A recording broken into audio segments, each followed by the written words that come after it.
چلو جی اب ہم ترجمہ پڑھتے ہیں۔ بسم اللہ الرحمن الرحیم۔ القارعہ، کھٹکھٹانے والی، دھماکہ پیدا کرنے والی، ٹھک ٹھک کرنے والی۔ مل قارعہ ما استفہامیہ ہے، کیا ہے کھٹکھٹانے والی، دستک دینے والی۔ عربی کا ہے اور اس کی وجہ یہ ہے کہ اس میں دو حرف ایسے ہیں جو صرف عربی میں آتے ہیں، ایک قاف اور ایک عین۔ جس لفظ میں قاف اور عین ہوں گے وہ عربی کا لفظ ہوگا، الا ماشاء اللہ کہیں فارسی والے نے کچھ لے لیا ہو، ہندی تو ہو ہی نہیں سکتا۔ تو قرع کا ہوتا ہے کھٹکھٹانا۔ قرع الباب، من قرع الباب، کس نے دروازے پہ دستک دی، وہ کہہ سکتے ہیں۔ دقہ یا دق کو بھی دستک دینا ہوتا ہے، اور قرع یقرع کو بھی دستک دینے ہوتے ہیں۔ اور اس کا معنی آفت آ جانا۔ جب آفت آتی ہے یا جب ہتھوڑا چوٹ مارتا ہے کسی جگہ پہ تو کیا آواز آتی ہے؟ دھماکے اور ٹھک کی آواز آتی ہے، اور اس سے دل دہل جاتے ہیں۔ تو بالکل یہی کیفیت یہ قیامت کی ہوگی، یہ قیامت کی صفت ہے کہ کیا ہے قارعہ۔ وما ادراک، اور کس نے آپ کو علم دیا۔ ادرا یدری کا معنی ہوتا ہے علم دینا۔ ایک لفظ آپ نے بڑا سنا ہوگا، لا ادری۔ نبی علیہ السلام کو جبریل امین نے کیا فرمایا؟ اقرا۔ آپ نے تو کہا تھا ما انا بقارئ، لیکن جب اب قبر میں ہم سے پوچھا جائے گا کہ مر ربو کا، تو جس نے تو دنیا میں رب کی بندگی کی ہوگی وہ کہہ دے گا کہ اللہ ربی، لیکن جس نے اطاعت نہیں کی، انکار کیا ہے، تو وہ یہی کہے گا لا ادری۔ لا ادری عربی میں کہے گا، چاہے عربی پڑھی یا نہیں، چاہے وہ انگریزی ہے، فرانسیسی ہے، چینی ہے، جاپانی ہے، وہ عربی میں بولے گا لا ادری، میں نہیں جانتا۔ تو ادری، ادرا یدری کا معنی ہوتا ہے جاننا۔ درا، درا ہو گیا علم حاصل کیا، اور ادرا ہے علم دیا، جیسے علامہ تعلیم دی۔ جی اس کا ایک اور سفر ہے، اگر ہم در کو لیں، در فارسی کا لفظ ہے، اس کا معنی ہوتا ہے دروازہ۔ اور درا، درائے خیبر، وہ بھی دروازہ ہے، راستہ ہے۔ ایک درا ہوتا ہے، بانگے درا،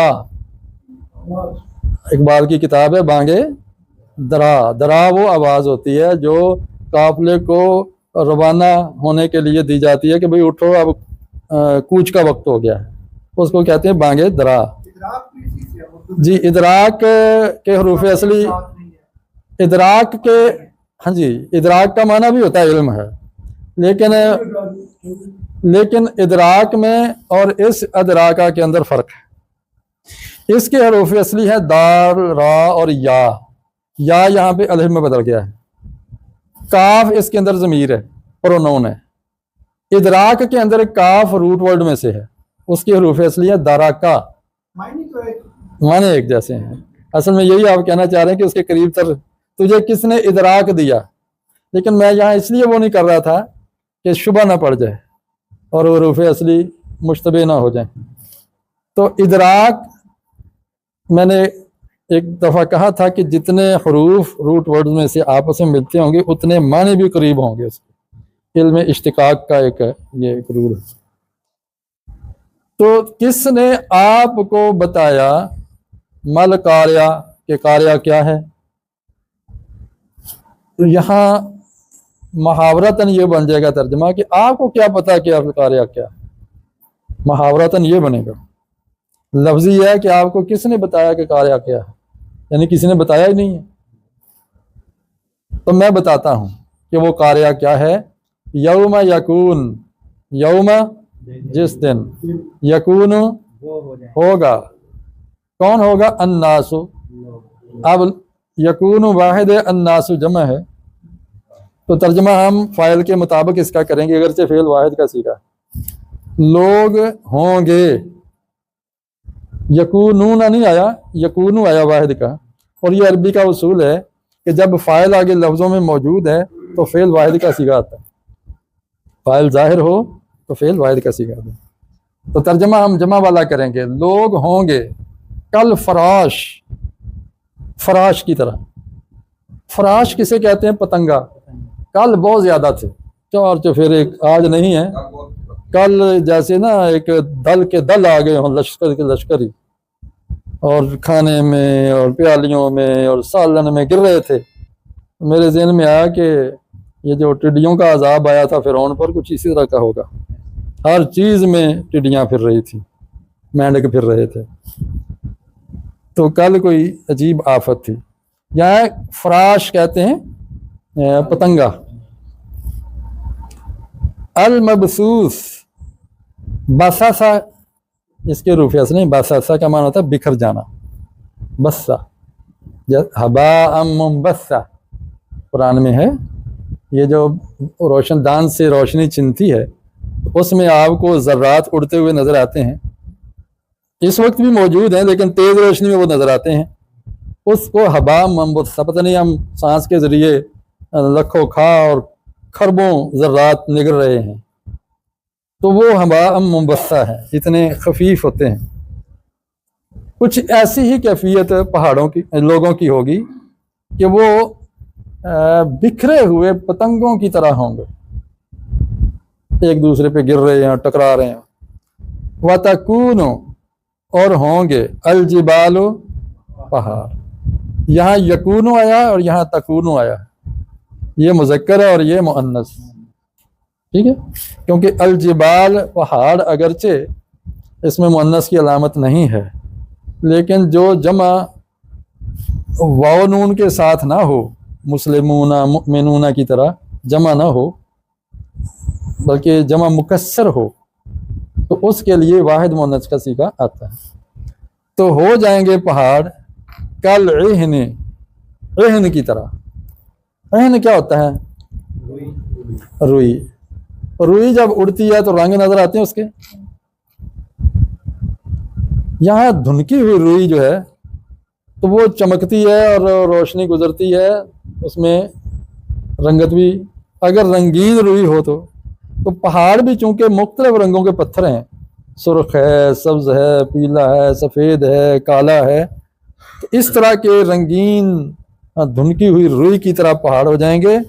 المنفوش کا معنی ہے دھنکی ہوئی، جس کی دھنائی ہو گئی ہو جی۔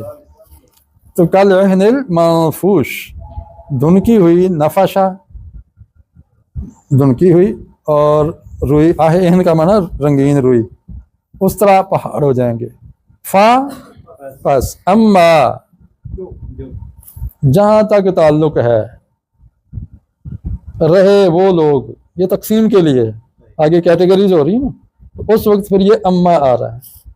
جہاں تک بات ہے اس شخص کی، من، اس شخص کی جو ثقلت، ثقیل ہوئے، وزنی ہوئے، موازین، اس کے وزن، اوزان، تو جس کا وزن بھاری ہوگا ترازو میں تولا جائے گا اعمال کو، تو اچھے اعمال کا وزن بھاری ہو۔ یہاں اچھے اعمال کا نام نہیں لیا، لیکن اگلی بات یہ بتاتی ہے کہ کس اچھے اعمال کے ذکر ہے، انجام بتاتا ہے نا۔ فَهُوَ فِي عِيشَةٍ رَاضِيَةٍ، فا، پس، ہوا، وہ، فی، میں، عیشہ، عیش۔ عیش سے مراد کوئی بھی عیش ہو سکتی ہے، ضروری نہیں کہ خوشحالی والی عیش، زندگی۔ عاشا یعیش، عیشن کا معنی زندہ رہنا ہے۔ آگے بتا رہا ہے راضیہ،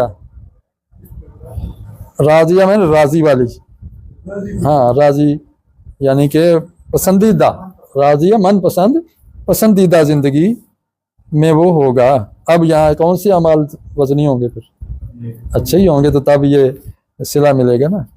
وَأَمَّا مَن، پس رہے وہ لوگ کہ جس کا خفت، ہلکے ہوئے، خفیف ہوئے، مخفف ہوئے، موازینہ، اس کے وزن، فَأُمُّهُ، اس کی ماں، ماں ہی بچے کا ٹھکانہ ہے، اس لیے ہم کہتے ہیں ماں بچے کے لیے کہ اس کو وہاں ٹھکانہ ملتا ہے۔ وہ چاہے ماں کے ہتھے چڑھ کے پٹائی کروا لے، شرارت کر کے بھاگا ہو، چاہے بعد میں پیار کروا لے، تو بہرحال وہ یہاں معنی کریں گے اس کا ٹھکانہ۔ حاویہ، حاویہ ہوگی، اس کا ٹھکانہ حاویہ ہوگی۔ اب حاویہ کا اللہ تعالیٰ خود ترجمہ آگے کریں گے. وما ادراک ما ہی، اور کس نے آپ کو بتایا کہ یہ کیا ہے. ما یہاں ہا جو ہے یہ اضافی آئی ہے وزن پورا کرنے کے لیے، تو یہاں یہ ضمیر نہیں ہے، ضمیر صرف ہیا ہے، واحد مؤنث کی ضمیر. ہوا مذکر اور ہیا مؤنث، اور یہ جو ہا ہے یہ وزن کے لیے ہے، یہ جس طرح ہم وزن کرنے کے لیے بات کو. تو آپ کو کیا پتا کہ وہ کیا ہے. نارن حامیہ، وہ آگ ہے. حامیہ بھڑکتی ہوئی آگ ہے. حامیہ، استغفر اللہ. اب ایک دفعہ پھر ترجمہ سن لیں، ہم نے تشریح تقریباً ساتھ کر دی ہے. بسم اللہ الرحمن الرحیم. القارعۃ ما القارعہ، کھٹکھٹانے والی، اور کیا ہے کھٹکھٹانے والی. وما ادراک ما القارعہ، اور آپ کو کیا معلوم کہ کیا ہے کھٹکھٹانے والی. یوم یکون الناس کالفراش المبثوث، جس دن لوگ بکھرے ہوئے پتنگوں کی طرح ہوں گے. وتکون الجبال کالعہن المنفوش، اور پہاڑ دھنکی ہوئی رنگین روئی کی طرح ہوں گے. فاما من ثقلت موازینہ، بس جس کے وزن بھاری ہوں گے. فہو فی عیشۃ راضیہ، تو وہ من پسند زندگی میں ہوگا. واما من خفت موازینہ، اور جس کے اعمال کا پلڑا ہلکا ہوگا. فامہ ہاویہ، اس کا ٹھکانہ ہاویہ ہوگی. وما ادراک ما ہی، آپ کو کیا معلوم کہ یہ کیا ہے، وہ کیا ہے. نار حامیہ، بھڑکتی ہوئی آگ ہے. اللہ تعالیٰ ہمیں اس آگ سے بچائے. اب آپ دو ساتھی ہو کے ایک دوسرے سے اس کا ترجمہ سن لیجیے.